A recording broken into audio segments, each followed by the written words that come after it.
तो hello friends, मैं अपनी पूरी टीम को अपने एक नए संदेश के साथ जोड़ना चाहता हूँ। इस समय जो भी जेप्टो का जो अपडेट है उसके अकॉर्डिंग मैं आप सभी को एक इन्फॉर्मेशन देना चाहता हूँ। जैसा कि हम लोगों को पता है कि हम लोग डेली करीबन 30-40 ऑर्डर एक दिन में हम डिलीवर करते हैं। तो फाइनली कभी कभी ऐसा हो जाता है कि जो कुछ कस्टमर होते हैं जिन्होंने अपना फ्लैट नंबर गलत डाल रखा है और हम तभी वहाँ पे ऑर्डर देके चले आते हैं। तो फाइनली एक चीज़ हमको ध्यान रखनी है कि जब भी हम ऑर्डर को लेके जाएं, पहले डिलीवर्ड मार्क नहीं करना है। पहले बेल बजानी है, कस्टमर कंफर्मेशन करना है। अगर कस्टमर है तो ठीक है, नहीं तो प्रॉपर आरटीओ करना है।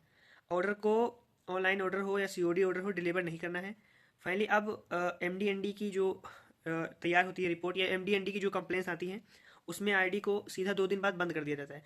पहले तो ओवर चेक मतलब कुछ टाइमिंग चलता है। जब फाइनली वो हो जाता है तो एक टाइमिंग चलता है। टाइमिंग से क्या होता है कि हम उसको आरएसआई द्वारा चालू करवा लेते हैं, लेकिन वो पुनः 2 दिन चलने के बाद बंद हो जाती है। एमडीएनडी मैं बोल तो रहा हूँ लेकिन शायद कुछ लोगों को नहीं समझ में आ रहा है, तो फाइनली मैं उनको दिखाता हूँ एमडीएनडी की जो कंप्लेंट्स आती हैं वो कैसे होती हैं। तो वो होने के बाद एमडीएनडी आने के बाद आईडी परमानेंटली बंद हो जाती है, वो चालू नहीं होती, एक तरीके से टर्मिनेट हो जाती है। तो आरएसआई से बताना पड़ता है इसके लिए। हालांकि कोई जेप्टो में टीम में जितने भी लोग हैं ना, कोई फाइनली सुनता नहीं है। मतलब उनका कोई सरफेस नहीं है, वो कुछ समझते नहीं है। इनके जो द्वारा टीम भी काम करती है ना, वो भी उतना बेहतर तरीके से मैनेज नहीं कर पा रही है, राइडरों को सिस्टम नहीं समझ पा रही है। हालांकि उनका कॉल आता है कंपनी से, अगर आप राइडर हैं तो बाइक चला रहे होते हैं, क्या कर रहे होते हैं, 2 बार कॉल आएगा, अगर आप नहीं रिसीव कर पाएँ तो फाइनली आईडी बंद हो जाएगी। एमडीएनडी की मैं आपको मतलब एक फ़ोटो दिखाता हूँ। ये इस तरह की कंप्लेंट होती है। ये इसमें फाइनली इस तरीके की इन्फॉर्मेशन आती है और परमानेंटली ये मतलब इसका परमानेंटली एमडीएनडी होती है। फाइनली ये आईडी बंद होती है। तो मैं अभी अपने सभी टीम को यही एक इन्फॉर्मेशन देना चाहता हूँ कि भाई आप करप्शन हो चुका है, तो आप लोग अपनी आईडी का ध्यान रखें।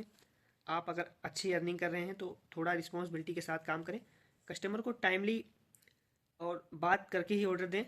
जैसा कि एमडीएनडी के आने के बाद आईडी चालू हो जाती है, बट इसके लिए मेल डालनी पड़ती है और ऊपर सीएलएम होता है, क्लस्टर होता है, उससे बात करनी होती है।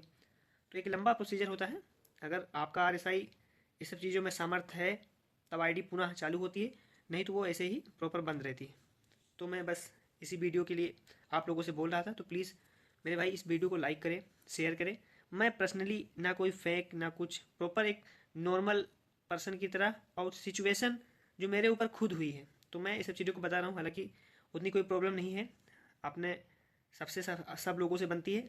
और सारे मेरे 82 को नहीं, मैं 86 का राइडर हूँ। तो मैं अपने सारे मित्रों को दिल से आभार व्यक्त करता हूँ और आप लोगों के साथ भी खड़ा रहूँगा।